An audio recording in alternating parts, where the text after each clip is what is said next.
All right, we are live. Welcome to the Third Due First In podcast.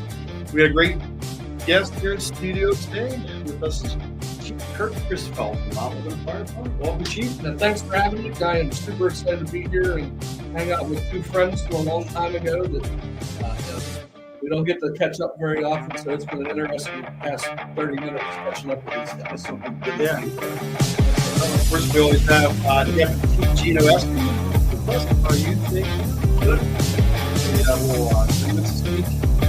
Well, what we were talking about earlier is the speed bumps on West Virginia and our right now. They put together their business where they can block and one other thing.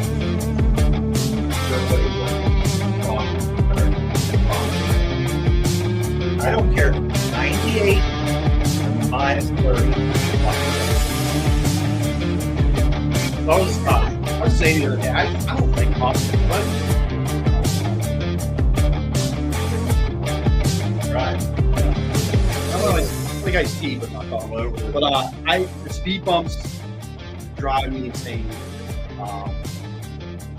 We were driving up the road the other day. I totally forgot about the speed bumps being there.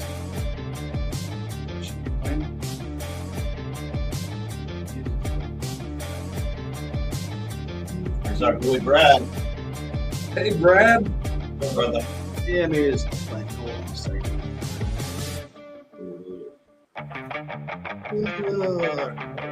But it was back to speed bumps. Yeah, Philly absolutely. All right, I think we got the music off now. Philly hates speed bumps. They're really annoying. Yeah, it is what it is. Is everything good other than music? Hear me? Gene, you better hear us coffee pot again. Can you hear us okay? All right. All right. So, That's it. Gina, all right, before we jump in, don't forget to like the video, subscribe to our channel, drop questions in the comments, especially if you have any comments for or questions for Chief Christofel while we're watching live. And also, we've been keeping track of the viewers who've commented in our past videos, the comments that we highlighted, and we're doing an Amazon gift card giveaway, and we're going to draw the winner of that right now. So let me pull it up here.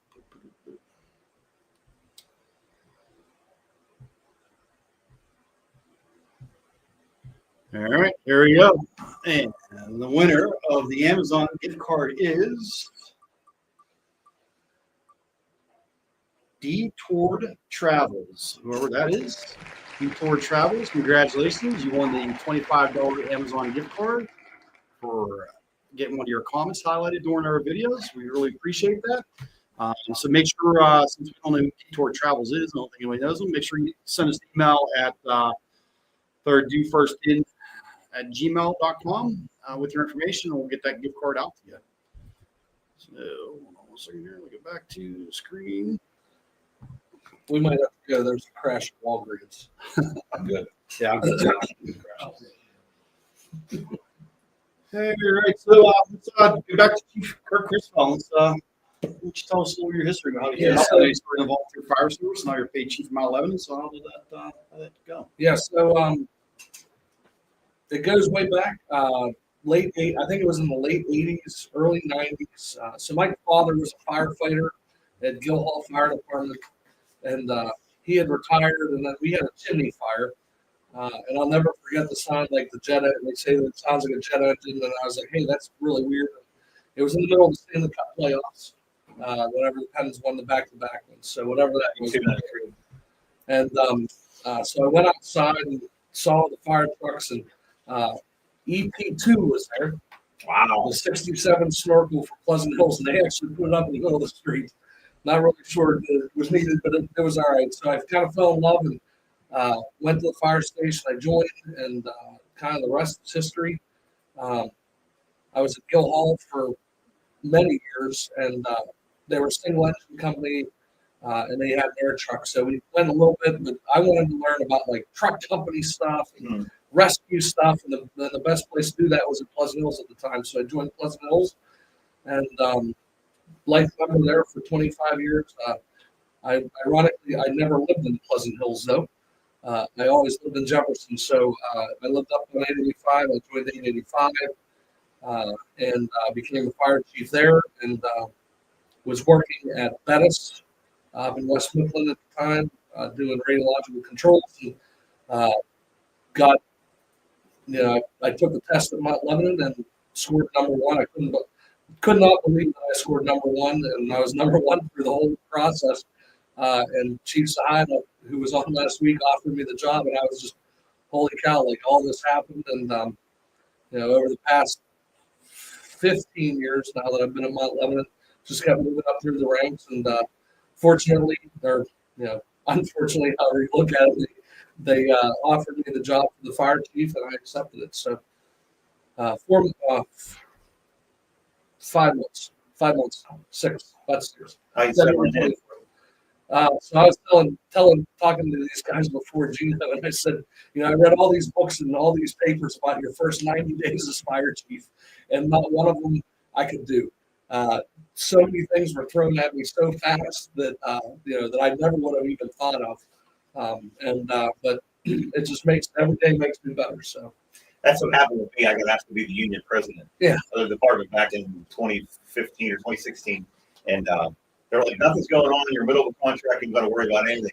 And sure enough, like a month later, my best friend was diagnosed with brain cancer. Right. And I had to deal with that. So, yeah, I know what you mean. Like, you think everything okay, and then bam, someone hits you with a baseball bat. So you still learn how to duck.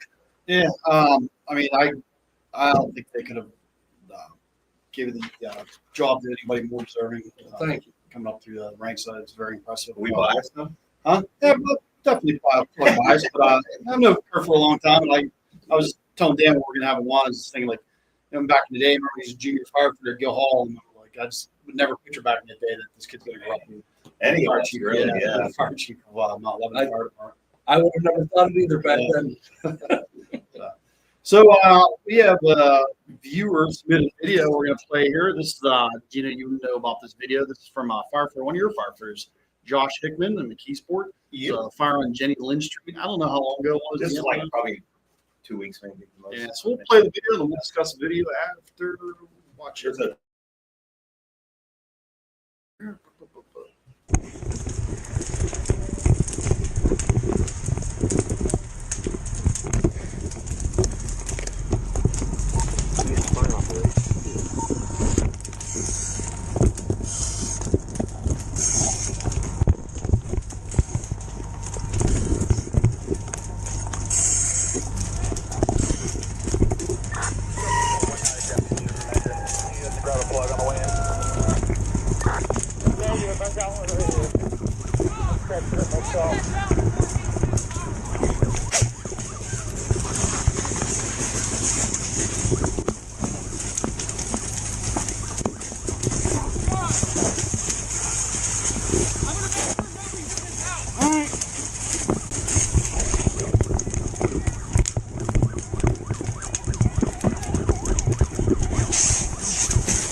All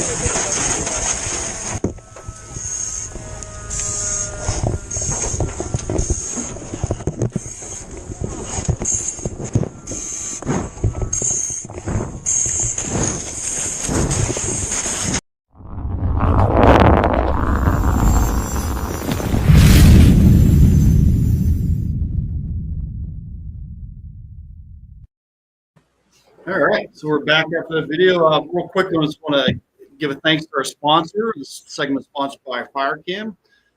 Just remind everybody of our helmet cam giveaway. If you subscribe, one of the first 500 subscribers to our YouTube channel is going to enter for a chance to win FireCam. They are great cameras. They are tough under pressure. They hold up to the heat. And we're really thankful to FireCam for being our sponsor of our video. So back to the Sport video. Gene, you want to weigh in on it? Again, I have been taking a lot of time off lately just from family reasons, but I believe that was like 2 weeks ago. And I think that was an early morning fire. Josh, if you're watching, you can chime in, but I think it was an early morning fire in the lower blocks of Versailles Avenue.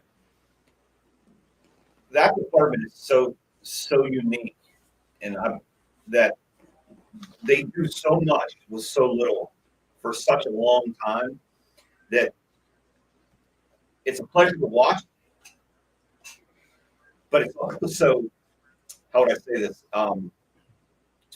It's like watching a dance with these guys.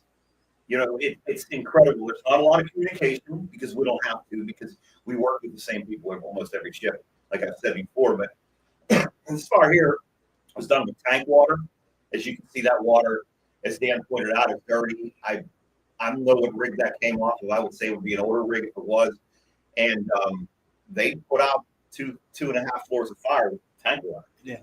You know, and the other rig, you could hear it. He was actually crossing the threshold of the front door after putting out, not only cooling that exposure on the Delta side, knocking down a little bit on the exterior on the Delta side, but the Delta side exposure. And he had already made entry with that cue. You could hear that cue coming in for that second rig. So, I mean, things get done very fast, very rapidly there quickly. Hey, Dan, can you highlight that comment from Pick?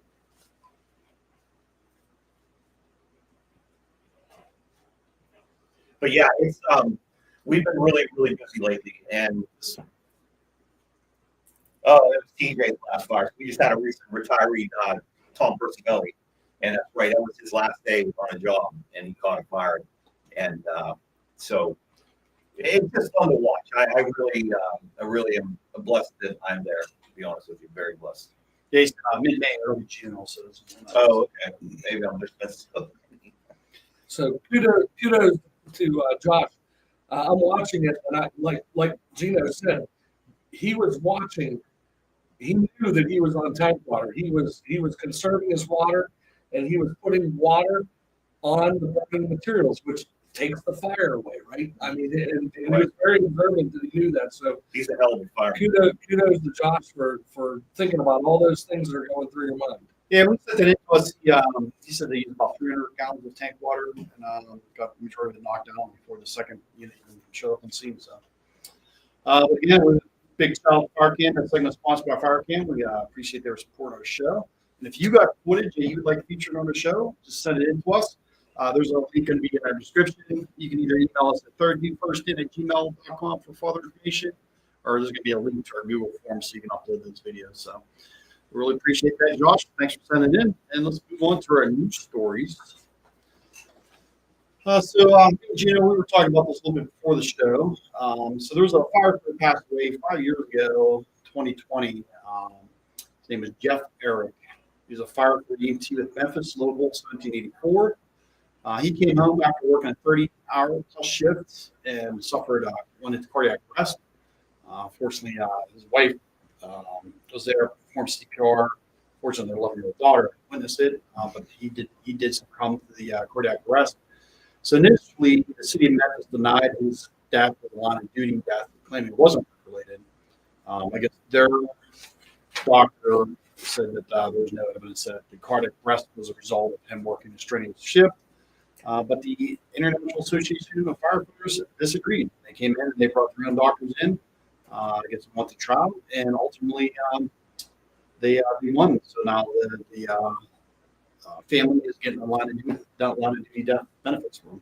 It's almost, and I don't know, Kurt to speak on this, but majority of, I would say 99.9% of the time, no matter how tragic the death is, the city or the city's workers' comp carrier is going to deny it right out of the gate. That's their job. Their job is to protect their money. I understand that, even though this is a tragic situation. I went through it, unfortunately, and then you just get experts involved, you get lawyers involved, and doctors involved, and then you can prove that. Like, so what happened with that was they denied that his heart attack was a line of duty death, but the union and the union doctors and the union lawyers came back and said, well, wait a minute, his heart disease was directly contributed to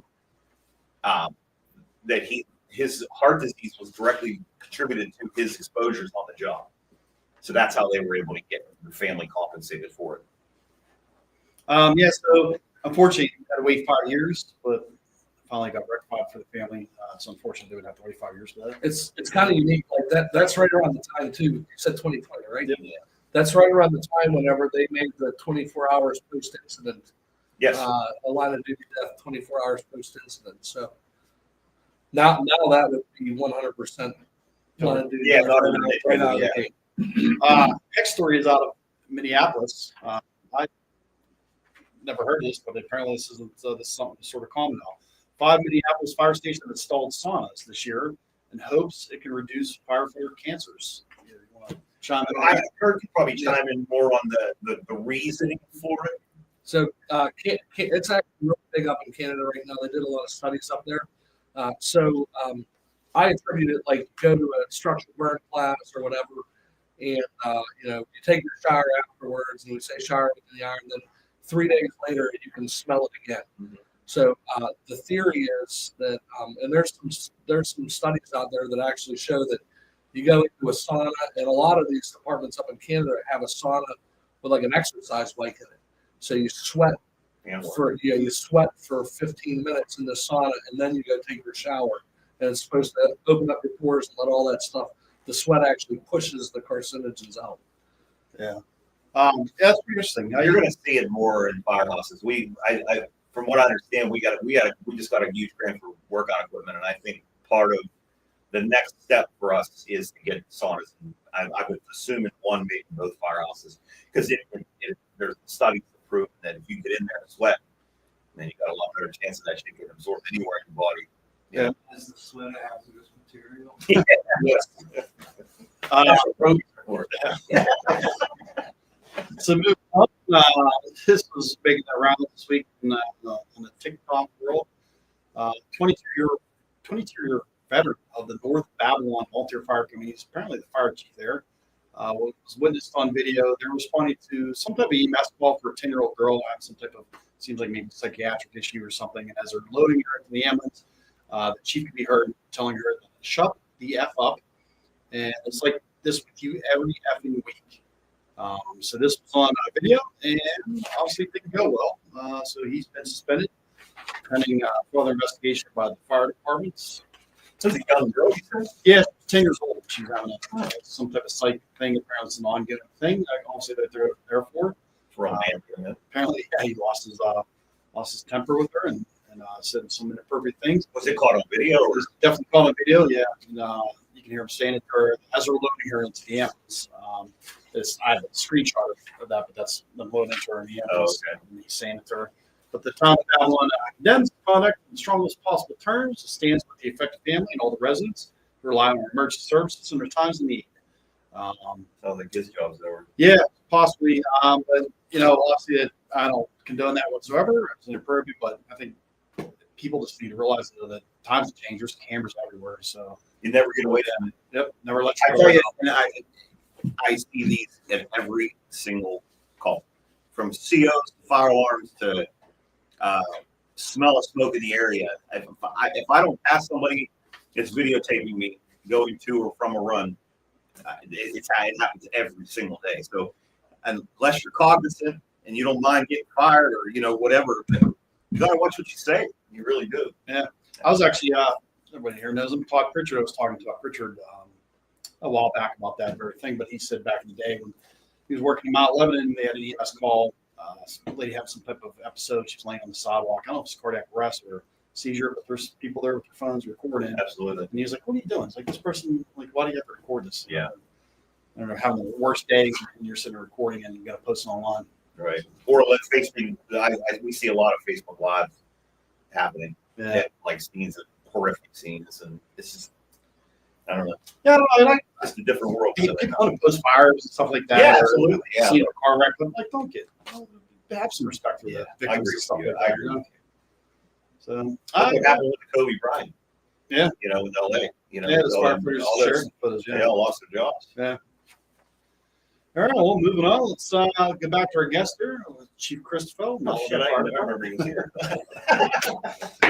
So, speaking of social media, so I know your department's been doing social media for a long time, but it seems like you guys have really ramped it up lately. Yeah, so social media, my thoughts on it, and I do not mean any disrespect to any departments that do this, but we got to think about who we're doing the social media for. So what I see a lot is fire departments putting fires or crashes or whatever.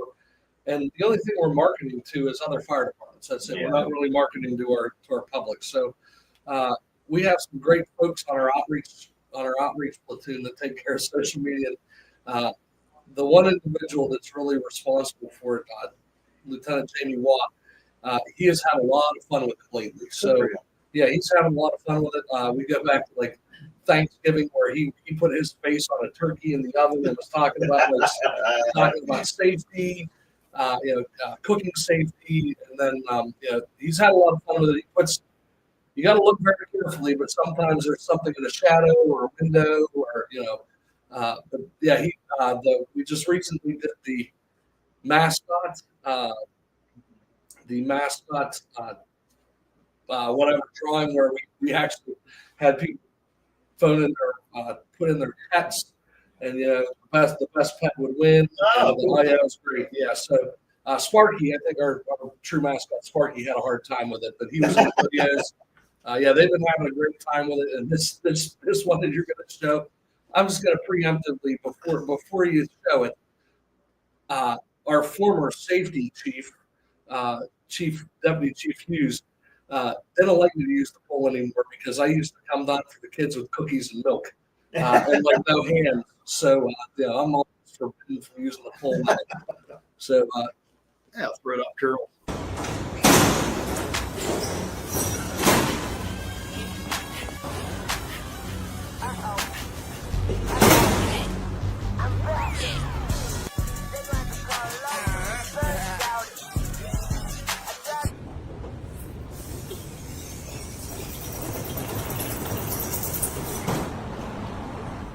there's a lot of screeching in there with his hands. So I don't know if everybody can see the premise of the videos. You were supposed to pick who the rookie was out of those 4 people.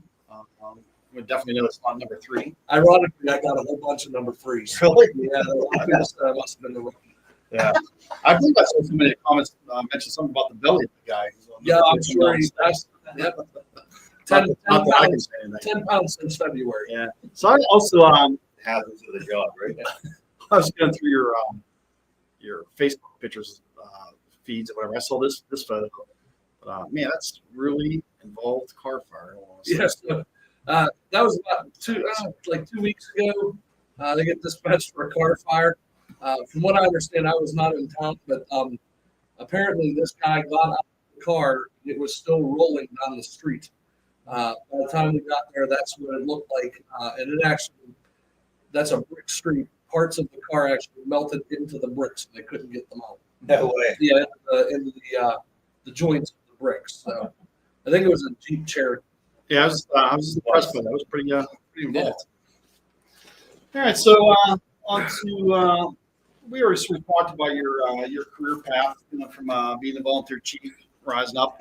But we did want to ask about so you started Gilhall Volunteer Fire Department. I'm sure a lot of our viewers know that Gilhall no longer exists as an active fire department. Yeah, they got disbanded by the municipality or Jefferson Hills Borough. I don't know, a couple years ago. So that process started. God, I'm going to say 25 years ago.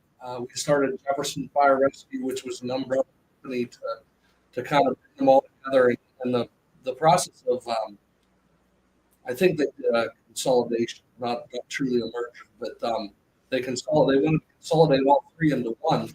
And Gil Hall just held out for some reason. I don't know the reasons why, but unfortunately now, right now, because of that, my family has limited protection. But both my parents and my sister and my brother-in-law and their 2 kids live in Gil Hall's area, and now they're relying on, we're out in Pleasant Hills naturally, and Jefferson Hills. Hopefully they get through it. They put a fire engine somewhere on that side of town, but you got to look at the fire department and say, hey, do you have a fire department, or do you just have a fire truck with a bunch of people, right? So, and unfortunately, that's where they get to. They weren't getting out the door, they weren't responding. Maybe they didn't have trained or certified people, interior firefighters, whatever it may be. But yeah, it's unfortunate, but the writing's on the wall sometimes. So I hear your pain. Obviously, there's a few of us that reside in that area of Gil Hall's response district. And all I know, Kurt, both of my goals reach the center of my house. Find the guy. I got tools and I got ladders. Find the guy in the green line. So that's one of those things. And I don't mean any disrespect to Jefferson Hills, but we went to a council meeting when I was the fire chief at 885, and I asked him, where do you live at? And somebody said, floor F. And somebody, where do you live at? And they said, large. Where do you live at? I live in Gil Hall. And I was like, funny, the last time I checked, we all lived in Jefferson Hills. So those are little parts of Jefferson Hills. Right. But we got to look at custom, right? So what is best for the resident? Because that's who it is. It's not about what's best for Kurt, or Keith, or Dan, or anybody else. It's what's best for the resident. So what can we do to do justice for the resident? They're dropping the ball a little bit right now. Big time. Yeah, well, I know just from the grapevine or rumor mill, I know they're working on it.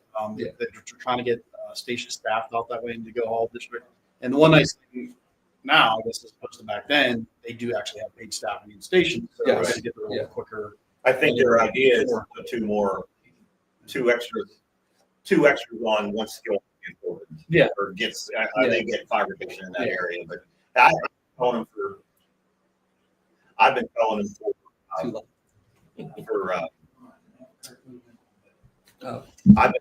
for a while now that they can bring the pumper to the house, park in the driveway during the day, and swim. I mean, seriously, Gil Hall's protected, right? Yep. All right, well, so moving on to one of the main topics we still want to talk to you about, because you have a lot of expertise in this, is training standards. I know for many years you were in charge of the Essentials program for the SHACOG. So I was the Essentials instructor for 20 straight years. I did a program, whether it was at the County Fire Academy or for the SHACOG. And I apologize. I told everybody for a couple of years that I was going to hang it up after 20, and now Chief Sahada's doing it. He told us. He told us. Yeah, so I've often said every Essentials instructor is going to heaven. Because if you ever taught the Essentials program, you're going to heaven, because it is a struggle. So the training standards, it's actually going to change. And we'll get into that probably in the Senate bills and why Senate Bill 90 exists. So the training, I go back. We were able to teach the 88-hour Essentials program, which that was probably in 2007 is whenever I went away. So mostly through like the late 90s. Yeah. So 2007 is whenever they rewrote the curriculum. So I had the opportunity to teach that 88-hour Essentials program. And at the end of that 88-hour Essentials program, I was really hopeful that somebody could put on an SCBA like right side up and not upside down, because we've had that. They would be able to put up a ladder without killing anybody and pull a hose line. That was about like the extent of what we hoped for at the end of that 88 hours. And so they went to I think it's 165 and a quarter is whenever they went to Delmar, and Delmar was actually. I understand why the State Fire Academy had to go to it, but it actually created a whole bunch of really poor instructors. They were slide readers because it was all words and no pictures or anything, so it was a lot of slides. And now we went to the IFSTA, and they're probably going to go to another one here in the next couple of years. So I've been through a lot of different changes with it, and a lot of the stuff that we go over now is actually requirements, right? So something that doesn't exist in the state fire or in the essentials program is like talking about the National Fire Academy, cancer, mental health. None of those things exist in the essentials program. Survival, yeah, any kind of link to survival. Yeah, anything to survival. So and again, no disrespect to the State Fire Academy, but it's what a fellow instructor once said. We give you 165 and a quarter hours on how to go into a burning building, but 0 on how to get out. So that there's just so much that goes into it, and I would actually say that it probably would need to be more. But to get the quality firefighter that you want. Well, the time, yeah, really, the time for volunteer to give 200 hours. Yeah, but it's not fair to the people that are going through the process. So or it's not fair to the residents that they're not getting it. Yeah. So the training standards. I think one of the biggest things with training, though, and I kind of hit it on talking about Josh Hickman with squirt and water is on the fire. I teach for the State Fire Academy a lot, and I just went through a program to do suppression level instructors and upgrade them to suppression. Oh, is that what ZFID. They call it ZFID, suppression instructor development. One of the things that I see in fire service training is you get, and everybody on this podcast has probably heard this. Don't put my fire. Don't put water on my fire. Put water in the overhead, and they're not putting water on the fire. So we're actually training them to do it incorrectly in the field, right? So muscle memory. Like, this is what I did in training. This is what I'm going to do in real life. We were on a mutual aid fire many, many years ago, and we got there, and we were like the second due engine or whatever. And there's 2 firefighters, brand new, just graduated the essentials program maybe a month before. They got a charged hose line. They're sitting in the front yard, and we went up and said, "What are you waiting for?" And they're like, "Nobody told us to go." Like, truth. And you're like, "Oh my God!" Like in a structural burn class or in essentials, they wait for somebody to tell them at the door. At the door. Okay, go. Right. So that's some of the challenges that we see, and we see it all the time, right? So we're not putting water on burning materials. We're not tying all the pieces together, right? So I think they call it integrated exercises is like kind of putting it all together, right? So that's kind of what I think we're missing in the training is tying it all together, right? So do a roll in where you actually hook up to a hydrant, you hook the pumper up to the 5-inch, you pull an 1 3/4 line, all those things, and you can get different classes, but it doesn't happen in the essentials program. What is the first module of essentials right now? So the first module of essentials is history of fire service, which is about 4 hours. My personal opinion, it doesn't do it justice at all, because I think in order to know where you're going, you need to know where you were. And we talk about the 2 things that firefighters hate most. What are they? Change and the way things are. So if we didn't like change, we would still be using buckets, right? Or horse-drawn steamers. So we do like change, but we have to adopt it a little bit. So we got to understand where we're at with history. And then we go into like turnout gear, how to properly put on turnout gear, riding the fire apparatus, getting on and off the fire truck. We're all guilty of it. We all get on and off the fire truck incorrectly. And then it talks about directing traffic. Oh, yeah, traffic. Yeah, traffic control. And that's pretty much it. That's the first module. It's 16 hours. So there's 4 modules right now. All those 4 modules. Is there any particular module you think that needs the most change, or? Probably the interior part. Yeah, the interior part. So, and we talked about it the other day with SCBA. So whenever you do interior firefitters where you put on the SCBA and you go and do searches. But we always send them through this confidence maze, right? So you get this SCBA confidence maze like we had at the training center, for years. But it doesn't really teach you search techniques, right? It teaches you how to be comfortable with your SCBA. And I think that's probably the one that I would say that we would need to change the most is the search and rescue part of it. Right. So, Sorry. The other thing with it is that we don't train with props. So, we go into this burn building and we do search and rescue training in this burn building. There's no couches. There's no chairs. There's no dining room table. No dog. No baby crib, right? So, it took probably, I'm going to say 15 years in the fire service for me to realize how to search a baby crib. And somebody was like, it was Paulie Capo from Clearwater, Florida. Was like, yeah, you pull the baby crib towards you and you can like get down low and you can search in it, right? Or bunk bed. So we find a bed and, nobody ever thinks to put their hand up to see if it's a bunk bed or not. Little things like that is where we're going to make the difference. And that's continued training too. Yeah. You know what I mean? Essential is going to give you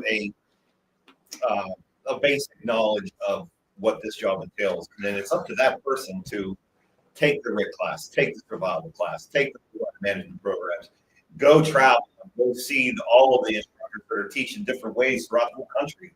Especially in the volunteer services with relief money, I am sure there's money set aside every year in most departments' budgets. We did in Pleasant Hills for years. We could pretty much go anywhere we wanted. Right. All we had to do was just submit the purchase request or whatever it was. And then that's making it good. You know what I mean? You got to get exposure. That's amazing. To different areas, different procedures, everything. So going back, like we were talking about like my path and stuff to get here.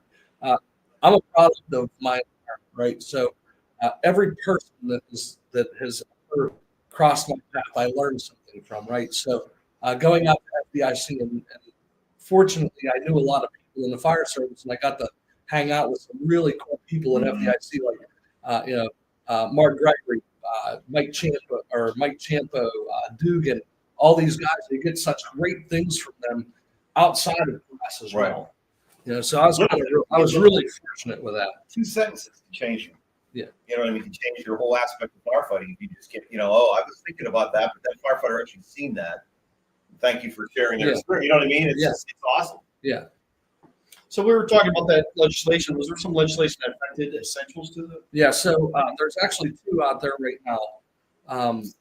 So it's Senate Bill 90, and I kind of did a little research on it today, and it's talking about there's 2 ways to test for firefighter 1. So there's the way that we do it right now, which is you go and you take a 100-question test, and you do all the skills. That's the way that we've been doing it for the past, 30 years.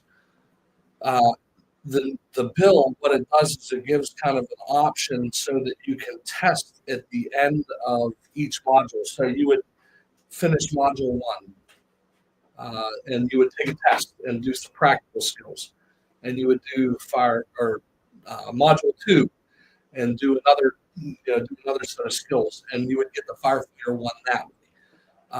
So what I've kind of found out is that it's preemptively looking at the changes to NFPA. So what we know is NFPA 1001, which is the firefighter standard. They're clumping them all together into something called NFPA 1010. So it'll have like firefighter skills, officer skills, driver operator skills, will all be in one. And I think it's preemptively setting up for that. Are you saying though that's Senate Bill 90? Are you saying that mod 1 test to 2 tests, to 3 tests, to 4 tests, which we have been giving for years? Yes. The module test. Yeah. Would that be a cumulative pro board score? No, so it would be individual. So if you look in the NFPA 1010, there is actually something called exterior firefighter certification. Okay. So that's kind of the basis for it. Oh, I see. So if you get that, then then you might be done with your training or whatever. But okay. One of the challenges I think with it is, they're going to have to do a certification. So training and certification have to be separated, right? Yeah. So they're going to have to do a certification test at the end. It's going to cost them a small fortune. Well, so nothing's really changed. Yeah, nothing's really changing. Yeah. Very similar. It's So what's your, the other Senate bill that they're passing? So the other Senate bill is 466, and I think it got approved to get out of the Senate committee. And that one is for any kind of fire training that you get for your job. It can count towards firefighter one. So people that like for a chemical company that have a fire brigade, their training, they get in industrial fire brigade training and industrial advanced. That would count, that would count towards firefighter one. And the other one that I didn't even think of was the Department of Corrections. So the DOC, for all the state correction institutes, they call them FERT, Fire Emergency Response Teams, and they go out to the state fire county annually and do training. Oh, okay. So why not give them credit for that? And instead of making them go through the whole essentials program, why not? These are residents of our state. Yeah. Okay. Yeah. So I guess we actually have a guy in our departments in the Navy. He's going through essentials right now. Obviously, Navy gets a lot of fire. Well, that's already in there. So, like, as far as like you can transfer your DOD certs over to Pro Board certs, and whatever. If you're like say a firefighter, Air Force, Navy, whatever. Yeah. So that's already in place. That a lot of training is foregone if you have that training. Right? That's been there forever. Yeah. So is firefighter one? It's been 20 years. 1995 we did it. Yeah. We all did it as a group. You need a certain amount of hours to take that now? No, they've actually made it a little bit easier than when we took it. Now it's pretty much just the interior firefighter training. You get that certificate, and that's pretty much enough. And then you have to take the test. Yeah, then you got to take the 100-question written test and whatever it is, 12 skills. So what's your thoughts about firefighter one and firefighter two? Did you see any changes with those, or do you think they work the way they are? So the challenge with firefighter one and firefighter two is you prove that you knew those skills on that day, right? And you can forget them the next day. Now it doesn't, but whenever you look at it, like, so think about like liability or whatever, and you go into a court of law, hey, this person tested to a national standard, and they were judged by an independent audit, or whatever, doing that firefighter one. So I think it's important, but you can't forget. So you can't forget all those skills. So something that Ohio does that I'm not promoting it. You have to research. It's almost like your EMT. Every couple of years, you have to go and do some of the, like, maybe it's 3 skills or 4 skills, so that so that you prove that they haven't perished. So, I mean, I wouldn't mind. I don't disagree with necessarily some type of continuing education standard, just like almost every other profession has it. You have to get so many credits every year.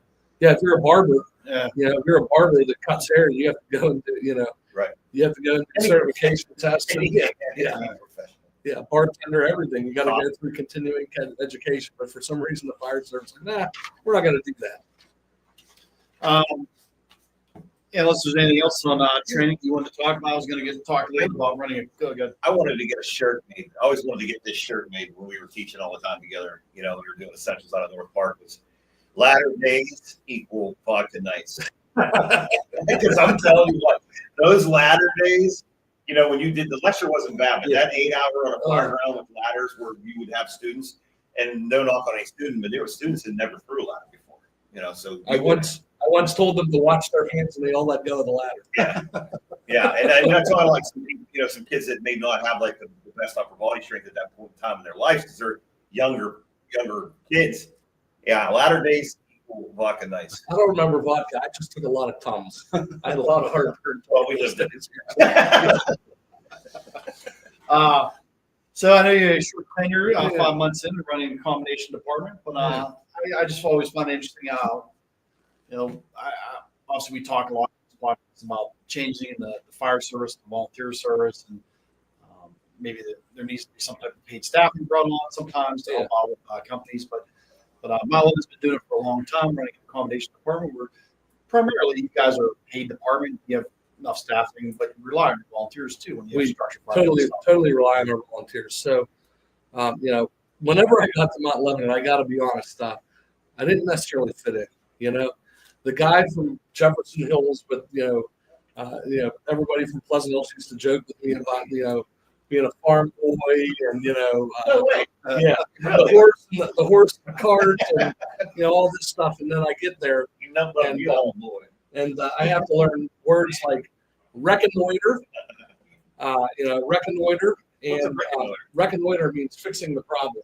That's a fancy word for fixing the problem.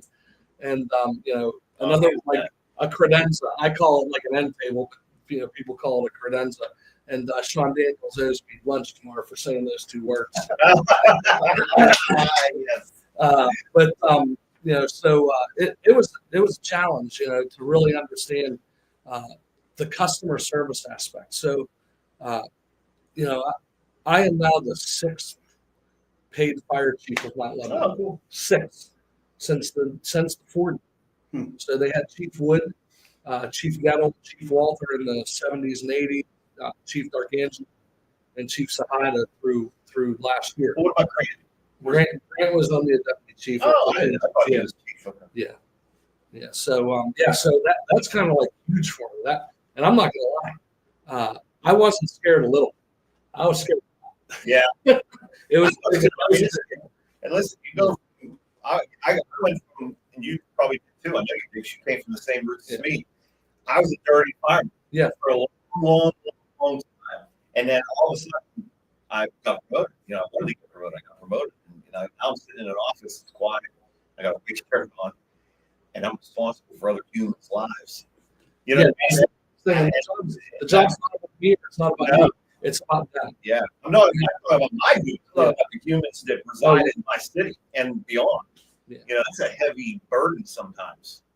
So Absolutely. So I was blessed, to have all these folks that trained me for all these. I'm going to call it training because that's what it was.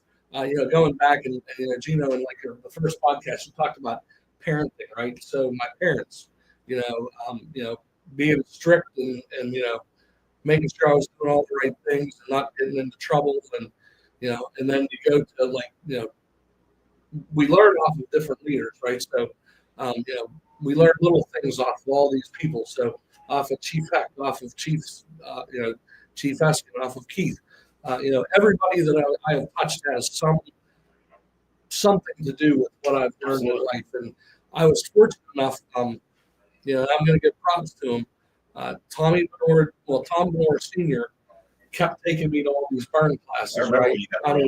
We were burning every weekend somewhere, and then Tommy Benor Jr. said, "Hey, we're going to go be instructors." And I was like, "Yeah, well," and that was probably the best thing that ever happened to. The networking that I got, meeting people like Chief Jim Crawford from the city of Pittsburgh when he was back a lieutenant then, and all these people, right? So, you start networking and you start meeting all these people. And the most recent, I got asked to be an adjunct at the State Fire Academy, and I can't even remember what year it was, but I told Pat Pauly at the time, he was like, "I want you to be an adjunct," and I'm like, "I don't think I'm ready." He said, "That's my job to tell you when you're ready. Nice. You're going to do this." I said, "Okay." Yeah. So, that was probably the biggest thing that happened to me was that adjunct thing, because I met a lot of great people from all across the state that have had a profound impact on my life. And then I got fortunate enough to start doing this Officers Command program with Chief Sahida and Chief Wise from Harrisburg, and just learned an incredible amount from that. So that's kind of like background of how I got to kind of where I'm at. But Mount Lebanon is kind of unique. We are about 34,000 residents, 6.9 square miles. So we're definitely what they call urban, according to NFPA. We started off with just a paid chief a long time ago. Over the years, we have increased that, right? So paid staff right now, we have 18, so two chief officers, myself and an assistant, and then we have 5 divisions or platoons, whatever you want to call them. Each of those has a deputy chief and 2 lieutenants that work for them. That's the career staff. So they're split up. There's a prevention shift with 4 people that work daylight Monday through Friday, and they do inspections, building inspections. They do like testing of new sprinkler systems, new fire alarm systems, and everything that goes along with prevention and community risk reduction. There's an emergency management position that's there during the daylight to deal with emergency management stuff, and then there's the public educator, and I think that's probably the most important person in that fire department. Not to take away from everybody, but he is in every school twice a year, Oh, or every school classroom twice a year. wow. It's a lot of So work. yeah, it's a lot of work. He was very, very busy. I worked with him for many years, and just what he does is incredible. Since I've been here, we've had 2 very successful outcomes from it. One was where the kid they had a fire next door in a duplex, and the kid, although he did not live in Mount Lebanon, mom woke up in a panic, and the kid said, "Hey, we got to get them to go. We got to get them to go," and crawl like a crab, and like all these things that he learned in our program. Wow. Used it to get his mother out of the house. The other one was like a grill on fire, or whatever, and she says, "Oh my God, go get Mr. Eskin next door," and he's like, "Mom, we got to call 911." And the kid actually, he was like 8 years old.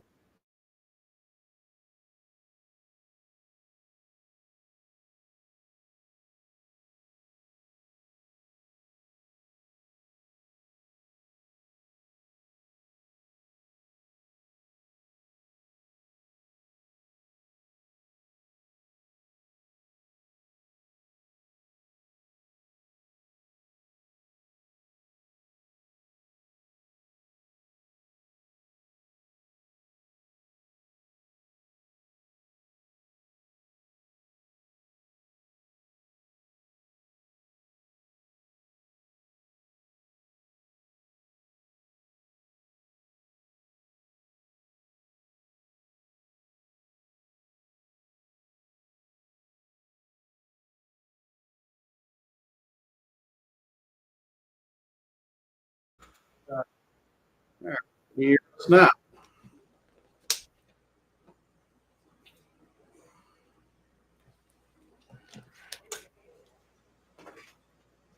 That's fun.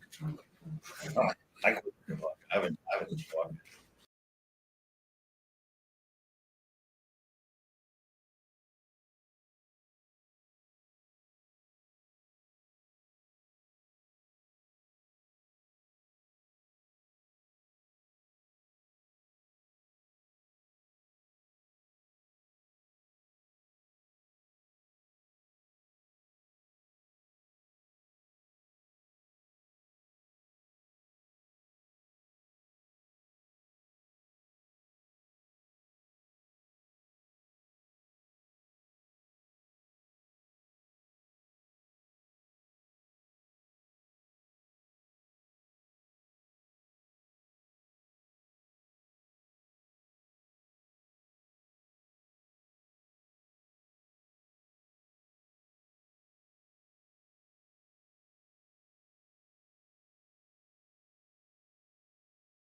Can everybody hear us? All right. All right. So I apologize about that. I don't know what happened once we moved the mic, and we apparently lost sound for a little bit. But Kurt, you were talking about the fire prevention division. Yeah, so fire prevention, I think, is a lot of where it's at. I've often said we're a fire prevention department that goes to fires occasionally, which is kind of not really far off. But so we have the operations division that does SOGs and all that kind of stuff. We have resource management that handles all of the rolling stock and all of the apparatus and all of the small equipment. And then we also have the outreach and marketing. So that's kind of that's the four kind of shifts. So outreach today, they're finishing up the kids play camp. Oh, nice. It is one of the premier kids play camps by the rec department. Like it gets filled up. It gets filled up the fastest. So that's kind of how the fire department's laid out. The rotating shifts they're working a 24/72 schedule. So they're on my schedule. Yeah, they work 24 hours on or one day, and then they're off for 3. And then the volunteers, so Nick said you guys got a pretty good role. yeah, there's 46 right now. Wow. And they're all active. We handle the career staff handles the mundane stuff, and I say mundane, but they have like the ancillary duties of what would probably be a battalion chief in a large city department, or training chief or whatever. So they handle that kind of stuff, so the volunteers don't have to worry about it. One of the things that we really pride ourselves on is really being respectful of the volunteers' time, and how can we make it more appealing to the volunteers. So, our standard volunteer, where a lot of departments are looking for like the 18 to 25-year-old firefighters, right. That's not real for us, because at 18 to 25, they're moving out, right? So we kind of don't even, occasionally we get 2, but most of them are like in their early 30s, and they're just moving into town, starting a family. They want something to do. I think Chief Sahada talked about Navy SEAL, just part of the camaraderie. Yeah. Right? So we get a lot of that. So 46 volunteers right now, and they're very actively engaged. Good. Yeah, whether it's firefighting, training, outreach, we actually have, I think, 4 or 5 that have maybe gotten to the point where they don't want to be an interior firefighter anymore. They move on to prevention. They help them with inspections, or we have one firefighter, and she actually was incredible. She rewrote our entire public education program into Spanish. Yeah, so like it's just incredible the things that they're able to do. Yeah, and we really try to leverage their benefits. Do you have a big Spanish-speaking population? Yeah, we have a lot of folks that come from different countries. So whether it's a refugee or the Jewish charities and the Catholic charities, they'll bring in refugees or immigrants, and they'll put them in the apartment buildings. Oh, nice. Yeah, so we have and they change. So this year might be, or this week it might be Iraqis. Maybe a couple months from now it's this other group of folks. So yeah, we have a pretty diverse community. So your volunteers do a lot of them work shifts, like they shifts. Yeah. So Chief Sahada put it into place a couple years ago, and we're going to hopefully add to it a little bit. So our volunteers are actually encouraged to stay overnight. So we have 3 folks on a fire truck, and we all talked about short staffing and doing more with less. Our goal is to get a 4th person on that fire truck every night. So the volunteers stay over; they're part of the shift. And they break in like what? 9 p.m. to 7 a.m. Oh, so your old shift. Yeah, they're following your old. They're 9. Yeah. So they come in from 9 to 7 a.m. and that hopefully gets them out for working time. And they're very flexible. Like if they need to leave at 6:30, leave at 6:30. It's not that big of a deal. Maybe come in half an hour early or whatever. But it's done incredible things for the volunteers and career working together. they get to trust the volunteers. They get to work with them, maybe break bread. Sure. Yeah. Awesome. So we got to do what you call an altar. Yeah. You get your paid staff into the altars. Yeah. So we broke the volunteer staff into 4 groups, and we call them back whenever it's just we need station staff. We want to have the fire out the door, and 80 seconds, 90% of the time, Chief's the highest last week, but we use that extra volunteer to supplement that staff. So, but to do the group recalls, we can bring like a quarter of the volunteers in for something that's maybe not necessarily life-threatening. So maybe it's to just cover the station for an EMS call or whatever. The all calls are reserved for mainly when our biggest life hazard is. So 11 p.m. to 7 a.m. In residential buildings. So that's when we need a lot of people really quick. So that's when we do the all calls. Gotcha. Or fires or whatever. Yeah. Yes. So the other thing I want to get to is, unless you have any more you want to discuss about your volunteer staff, or Other than they help us out immensely, and Yeah. they are a true benefit to the residents of Mount Lebanon. I helped with essentials over there at your department, Shake Hog, back years ago. And yeah, it was nice. It was interesting because like you said, I'm in my other class. 90% are kids that are 14 to 20. Yeah. And then you're in a class teaching a lecture to a person that's from your community, which is an affluent, upper middle class community. And and I'm thinking to myself, as I'm giving this lecture, this guy's way smarter than me. Oh yeah, Like way smarter than me. Like, what am I going to tell this guy? You know what I mean? Years ago, I said, "Listen, this is rocket science," and he was like, "If it was rocket science, I'd understand it." He's an we have an astrophysicist. We had a rocket engineer at one point in time. We had lawyers. It's just they're an amazing group of people. Yeah, really interesting. Yeah, it's nice to talk to some of them people about them. So I want to give a shout out to our sponsor, Fire Cam. Thank you for hooking us up with not just the helmet cam giveaway on YouTube, but we're also giving away one of their blackjack helmet flashlights, one of the first 200 on our X page. So make sure you go to our X page, follow it, and your chance to win a blackjack 1,000 flashlights. So again, thank you. And the other thing I want to talk about is looking online your old engine. So engine 3 has got an awesome history. And I'm actually doing this thing called a tailboard chat with the chief, like next Thursday or whatever, with the Historical Society. And so engine 3 was originally a quad.